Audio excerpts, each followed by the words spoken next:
Hello, welcome to the episode 52 of Suman versus Human.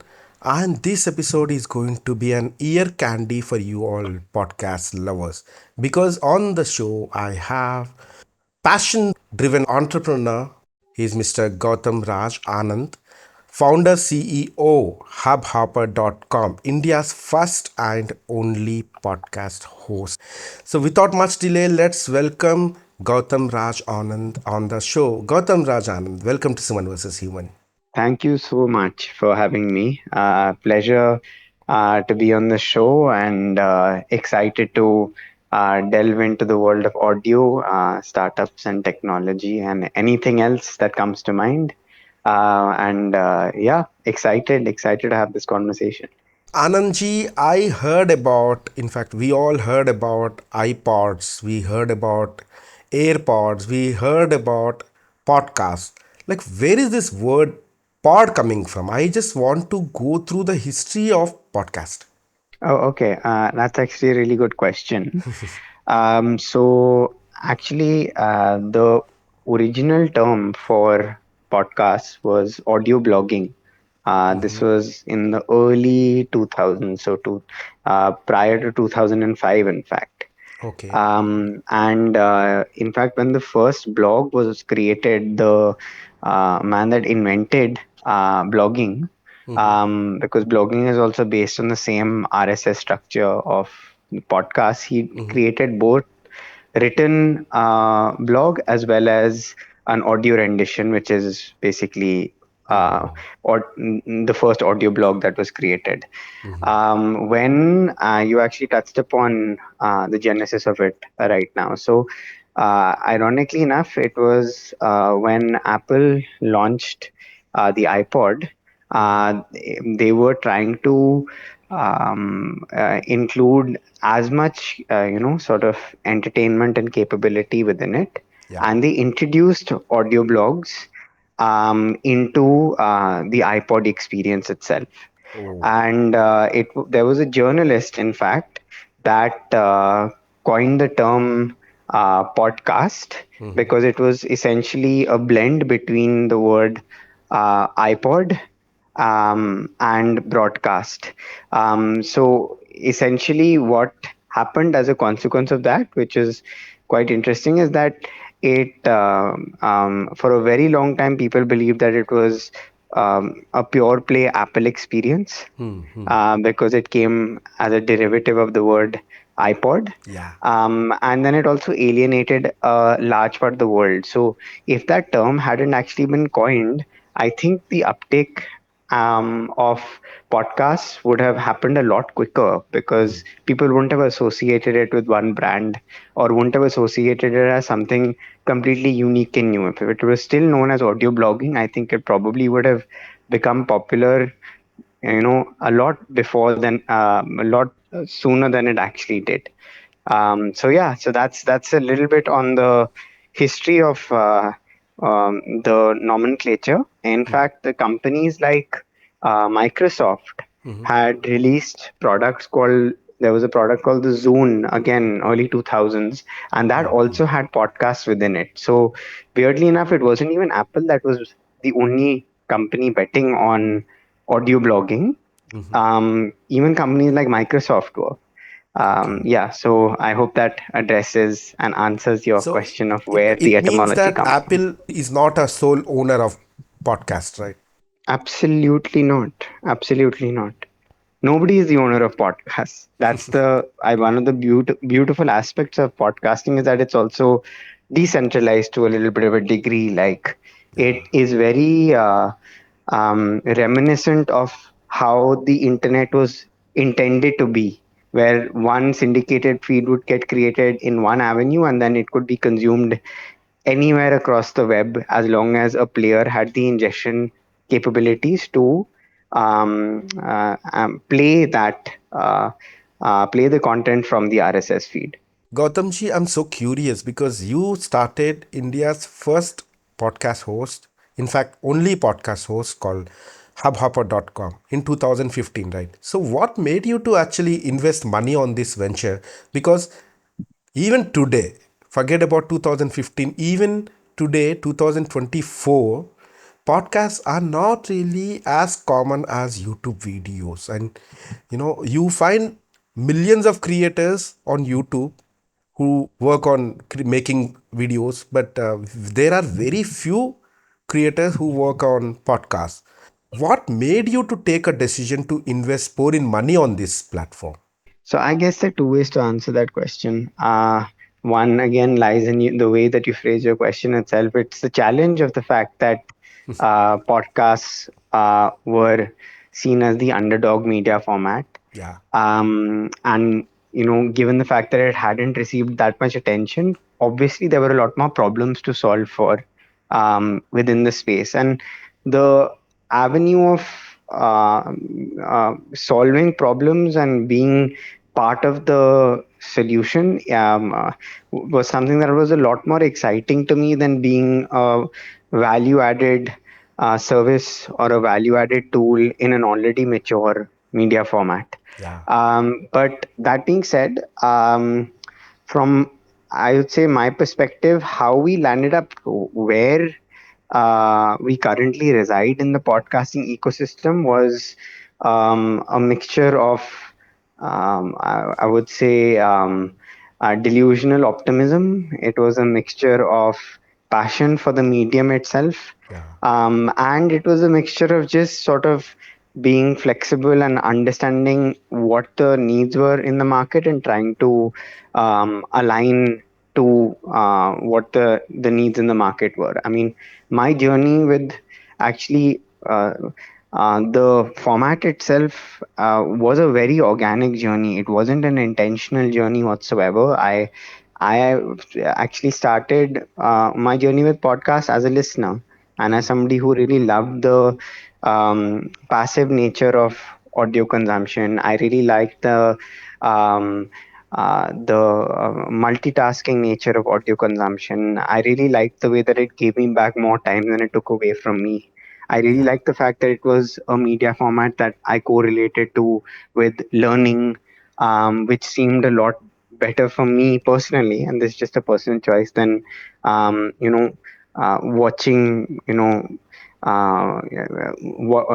watching content that was immersive and where I couldn't do anything else.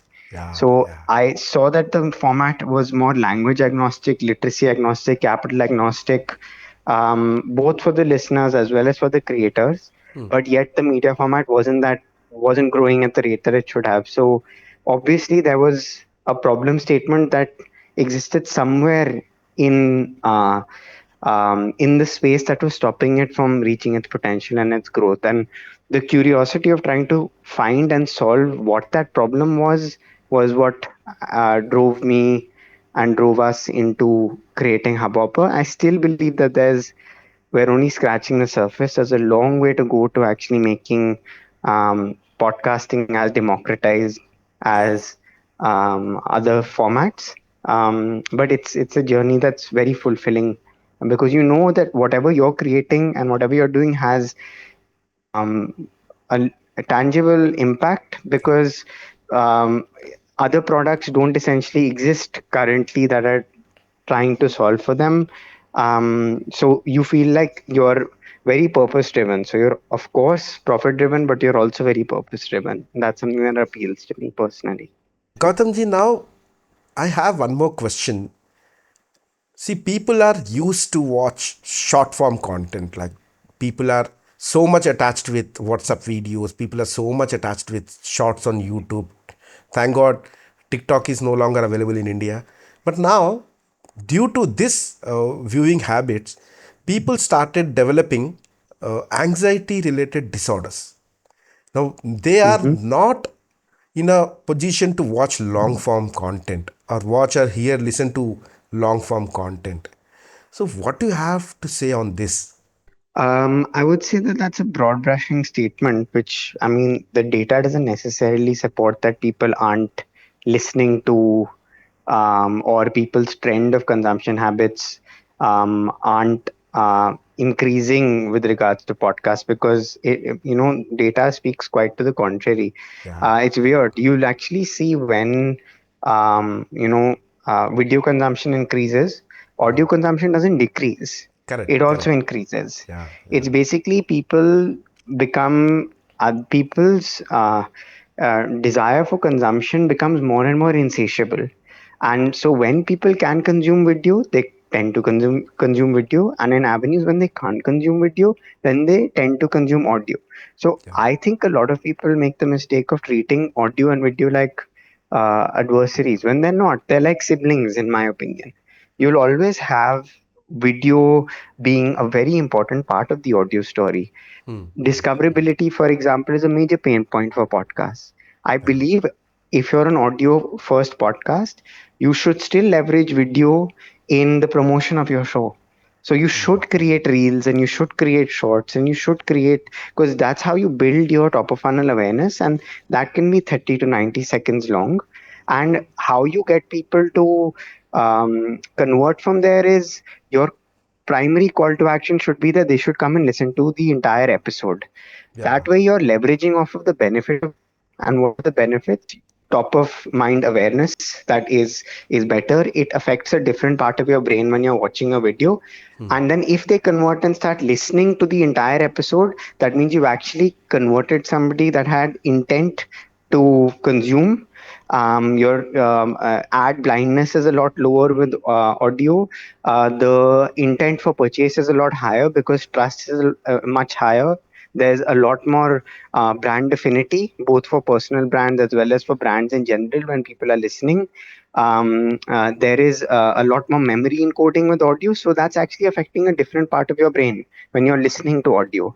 Yeah. You'll, in fact, even find it interesting that a lot of people feel as though the RJs that they used to listen to when they were growing up are friends of theirs, because they, they would sort of co-create with the RJs. The RJ would be the audio narrator, whereas they'd be the visual storyteller in their own minds. Yeah. So at the end of the day, video is very important, and it's a good place where you first interact with the content. Your call to action should be the long form audio where people have longer listen through rates, where people's trust factor gets developed, and that lights up a different part of people's brain. And that's not where the story should end. Then the call to action from there is where you bring people into a community so that you can keep communicating with them over time. And that is actually the pool and the final uh, power users or the power listeners that you have that will become your torch bearers in the days to come. So you need to leverage all of these things. It's not video versus audio, it's video and audio and community. They should be you should follow all three of these pillars in the creation of a podcast. Gautamji, what confuses me is basically now people are also adding video to their podcasts. Even Spotify and YouTube is recommending podcast creators to add video. Now, my question is, if you add video to your existing podcast, then what is the difference between podcast and video interview? That's actually a really really good question. The terminology, if you're looking at if you're a purist and you're just looking at the terminology, then what is taking place on Spotify and YouTube is not a podcast because it's not being casted anywhere, so it's not Yeah. being broadcasted. Since it's not being broadcasted, it cannot be a podcast, you know. Correct. But that being said, I believe that it's an adopted nomenclature because it's easier for everybody to understand. Yeah. In my opinion, I wouldn't fuss and think too much about what people are calling a particular thing. If there's I still will believe that something is truly always going to be a podcast if it's casted, but you should still, in my opinion, use a YouTube and a Spotify's video, the video aspect of a YouTube and a Spotify to get your initial awareness, and then you should never cannibalize on your podcast by releasing the full length. By releasing the full length show within video format. You should Hmm. release short form in video format, convert it to long form in audio format because people will listen for longer, Hmm. and then your final conversion should be to some sort of newsletter or community. That's pretty much the best sort of funnel or flow that one can create.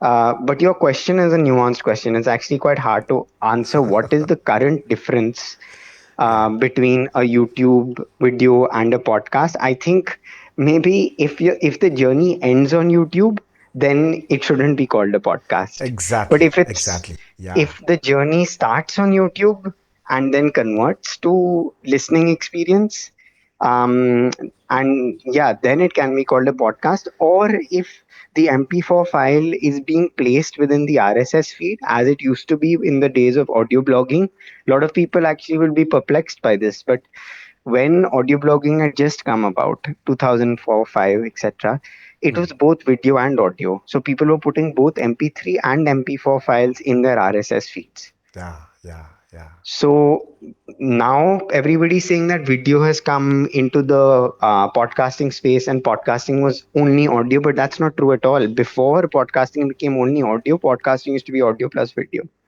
Yeah. So interestingly enough, you're actually looking at a circular sort of industry movement. It's not a new thing that's happened. We've actually just reverted back to what podcasting used to be. If you look at countries like US, UK, podcast listenership is more over there comparing it to our Indian, listeners. Why? What is the difference among that audience and this audience? It's just a matter of time. I believe Indian consumption of podcasts will surpass. I think we're already third or fourth in the world in terms of consumption, which Hmm. is incredible. The fact that podcasting just hit our shores 5, 7 years ago, tops, and it still hasn't penetrated into the hinterland of the country. It's just a matter of time. I mean, everybody knows that the one thing that we do have in India is we have a bunch of things here, but we have cheap internet, we have high intent for consumption. If you look at And YouTube more population. statistics, they state that, and we have more people. So if you just look at these three variables alone, you know that it's just a matter of time before which we'll either be number two or we're going to be the largest consumer of podcasts outside of a closed market like China. Yeah. Gautamji, now I'm going to challenge your memory. I want to know which is your first podcast. What podcast you heard for the first time in your life? I mean, fairly. No, I remember exactly, but I'll tell you the first three. In fact, I heard a Ah. podcast called Serial, which is basically like the staple first time podcaster experience. Hmm. Then I heard a podcast called How to Start a Startup, Hmm. and then I heard a podcast called Case File. Then I heard the Monday Morning Podcast. So Hmm. these were the first podcasts that I actually heard, all of them. But initially started with Serial, and I was so engrossed into the consumption experience of Serial that I knew that there was no turning back. I still think it's something that everybody should listen to. On your own platform, Hubhopper, you got Hmm. many podcast creators, right? Correct. Which podcast you seriously follow? I That's a really good question. Again, I I follow a bunch of them, but it would be unfair for me to state that over a phone call because it would show favoritism. But I, how would I? uh, Okay, It's so okay if you uh, don't want to answer this. I don't want to yeah, trouble no, you. no, it would be hard for me to answer this because it would show a semblance of favoritism. But we've Yeah. some really, really wonderful shows. So yeah. So, Gautamji, now most of my listeners are so, amazing guys. They are so talkative. They are so inspiring. Now, if they want to start podcasting, what is your Mm-hmm. advice to them? My advice to them is that they probably have already considered it, but they're getting stuck in the same three or four different. things that most people before starting a podcast face, which are things like they don't want to sound stupid. They don't they are currently fighting and battling with various different names in their head of what the podcast should be. mm, They are at the same time battling in their minds about which podcast out of the multiple different ideas that they have they should start. They're thinking about already thinking about how will it be something that they can monetize prior to creating. mm, There's a lot of variable. There's something called variable vomit, which is they're very confused about the technology. yeah, My belief system is that you're stand it if you create it as a metaphor, you're standing on the edge of a cliff, mm, and you are going to do cliff jumping and jump into water, which is going to be really fun and exhilarating time and ride. yeah, But at that point, everything is telling you not to do it. I would say this is the moment to not think, to just take that leap and start with the assumption of the fact that your first few episodes aren't going to be great, with the assumption of the fact that actually you're not going to look silly in front of anybody because nobody will know that you started a show. yeah, Um, and you can even make your author name anonymous if need be. You can even hypothetically create a private podcast where you only give access to a few certain set of people to listen to it. There are a whole host of things that you can do, I would say. So the best thing would be to I would start and know that everything is something that can be changed in a few episodes down the line. So you can change the format, you can change the name, you can change the author name, which is you yourself. mm, You can change the very podcast itself, but you'll at least have gotten over your fear. Good thing to do is to have an accountability friend. So tell one person who you trust who's never going to judge you that you're thinking about starting this project, mm, and come up with a date, and make sure that by that date you have basically recorded two or three rough episodes. mm, It and that's your like date for launch. Regardless of what happens, you will launch your episodes that day. And that way what happens is it gives you a finite timeline. You have an accountability representative who is somebody who is going to cross question you about it, and you also can continue to keep your name anonymous. You don't need to worry that the rest of the world is going to find out. A lot of people think that the launch of a podcast is the same as the market launch of a podcast. They're very different things. mm, mm, When you launch a podcast, you put your podcast out into the world. A yeah, market launch of your podcast is when people find out that you've put it out into the world. That's when you actually tell people. It's your mm, choice mm. of when you tell people. You don't have to tell people up until the 15th episode if you want. Wonderful. My dear listeners, if you want to start a podcast, if you want to make your presence on reputed, renowned platforms like Apple, Spotify, you just need to log on to hubhopper.com and you can start free. And there are beautiful, beautiful, beautiful tutorials to get you started. So just check out the hubhopper.com. The link is in the description. Gautamji, now we have come to a stage where I have this question for all my guests coming on the show, and you will certainly have no option to say no. You have to answer this. So Okay. here is the question. Gautamji, I am giving you all the superpowers in your hands to change something in this country. So, what is that one particular thing is going to be? Great question. Um, I would uh, I would change the mindset of everybody around in terms of wanting to keep the country clean and green, uh, more than anything else. So I would want people to take it as a personal offense if somebody is littering in front of them. I would want them to not at all consider littering. I would want them to plant more trees, plant more plants, and if they saw like dirt and if they saw garbage anywhere, I'd want them to be part and parcel of cleaning it up. I've often daydreamed about this. If you had, you know, millions of people that just decided for one day every year, maybe on 15th of August, that they're going to just all go on the street and pick up five plastic bags, what kind of effect would that make? I mean, you've seen countries that have actually done amazing things like this. So I don't see any reason why we can't. And if I had one superpower, it would be to change that mindset. And there's a lot of pride for the country. I just think that not necessarily pride towards maintaining the aesthetic of the country. But yeah, hopefully that will change.